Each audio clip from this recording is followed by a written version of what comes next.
अस्सलामुअलैकुम सामीन। मैं हूं डॉक्टर हनीफ़ मलिक। आप देख रहे हैं मेरा YouTube channel doctor Hanif Malik के नाम से है यूट्यूब चैनल, मदावा क्लिनिक के नाम से। तो आप जनाब आपसे मुलाकात होती है, मुख्तलिफ़ बीमारियों के हवाले से बातचीत होती है, मुख्तलिफ़ डॉक्टर से और माजरात के इंटरव्यूज़ इसमें आते हैं और काफ़ी इन्फॉर्मेटिव आपको मालूमात दी जाती हैं।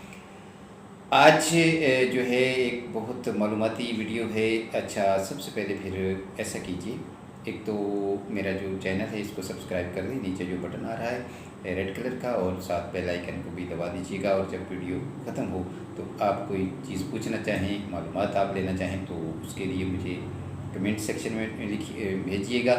और फिर क्या कीजिएगा जनाब, लाइक और शेयर भी कीजिएगा। जी, सबसे पहले आप ये मैसेज सुनते हैं।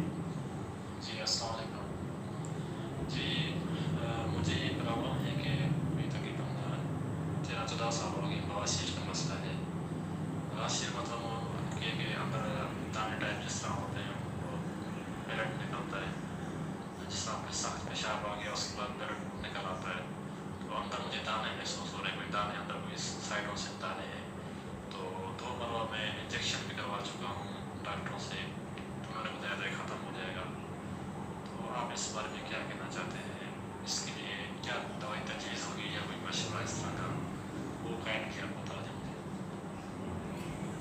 जी बिल्कुल, आपने जो मशवरा पूछा है हमारे मोअज़्ज़ज़ साहिब हैं हमारे कराची के, तो गुज़ारिश ये है कि बवासीर का जो मसला है वो कैसे पैदा होता है।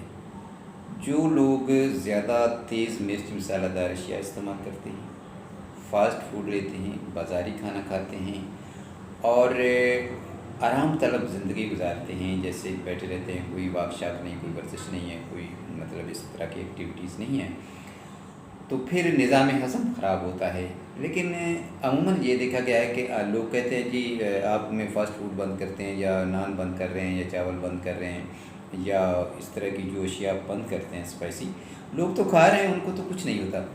लेकिन ये मंतक कोई जो है ना समझ में नहीं आती। ये तो उसके साथ जो व्यक्ति उसे पता होता है कि मैं ये इस तरह की चीज़ें खाता हूँ, तो उसके असरात सामने ज़रूर आते हैं। ये ज़रूर है कि फ़ौरी तौर पर आपको उसके इफ़ेक्ट नहीं होते। जैसे जैसे उनके असरात होते हैं मसालादार चीज़ों के, वैसे वैसे जनाब आपका मैदा कमज़ोर होता जाता है, फिर सीने में जलन शुरू हो जाती है और बदहज़मी होती है, खट्टे ढिकार आते हैं, खाना हज़म नहीं होता, पेट फूलना शुरू हो जाता है, ब्लड प्रेशर बढ़ना शुरू हो जाता है, चिड़चिड़ापन आ जाता है, मोटापा होना शुरू हो जाता है, और फिर जो है आहिस्ता आहिस्ता कब्ज़ होनी शुरू हो जाती है। जब कब्ज़ होती है तो फिर वो बढ़ते बढ़ते जो है बवासीर का मसला बन जाता है। जब बवासीर का मसला बन जाता है, बवासीर दो किस्म की होती है, एक तो खूनी होती है, एक बाती होती है। दो तरह से होती है, मुझसे भी बन जाते हैं। तो बेशुमार पेशेंट जो हैं हमारे पास आते हैं या रब्ता करते हैं, तो उनको यही मसला होता है, या खूनी बवासीर होती है या बाती बवासीर होती है। उन्होंने बड़े जतन किए होते हैं, लेकिन असल मामला जो है, असल मसले की तरफ किसी डॉक्टर की या मुआलिज की जो है तवज्जो नहीं जाती कि ये मसला जो है बेसिक कब्ज़ से जो है जन्म लेता है। हम जब उनको निज़ाम हज़म का इलाज करते हैं, या साथ कब्ज़ का करते हैं, साथ उनको जो मक्के मौके होते हैं उनकी दवाई लगाने की देते हैं, तो वो चंद हफ्तों में हमारी जो हम जो नुस्खा देते हैं उससे 2 हफ्ते में ज़्यादा से ज़्यादा जो है पीरियड लगता है और मरीज़ ठीक हो जाता है। साथ उसको परहेज़ देते हैं। अच्छा, जो लोग बवासीर का शिकार हैं उनके लिए तो मैंने बता दिया जैसा कि भाई ने पूछा। लेकिन जो लोग बवासीर से बचना चाहते हैं, एहतियात जो है उनके लिए, जो शिकार हैं वो भी और जो नहीं हैं खुदा न खास्ता, और उन लोगों के लिए ये है कि आप तेज़ मिर्च मसालेदार चीज़ें नहीं इस्तेमाल करें, वाक करें, वर्जिश करें, भूख रख कर खाना खाएं, खाना खाने से आधा घंटा पहले पानी पी लें या फिर आधा घंटा बाद में पानी पिएं। और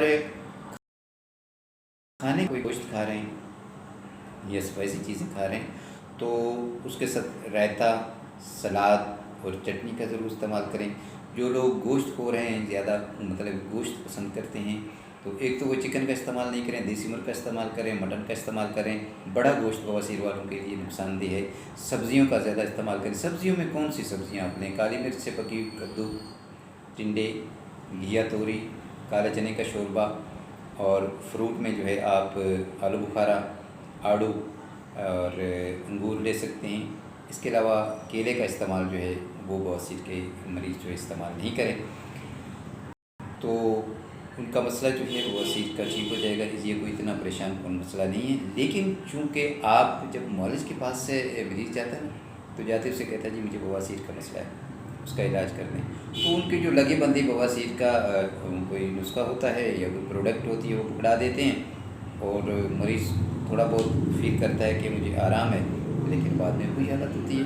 क्योंकि मेरा तजुर्बा यही है कि मैंने जितने लोगों को देखा है तो वो कहते हैं जी हमने बहुत इलाज कराया, जैसे अभी भाई ने भी बताया।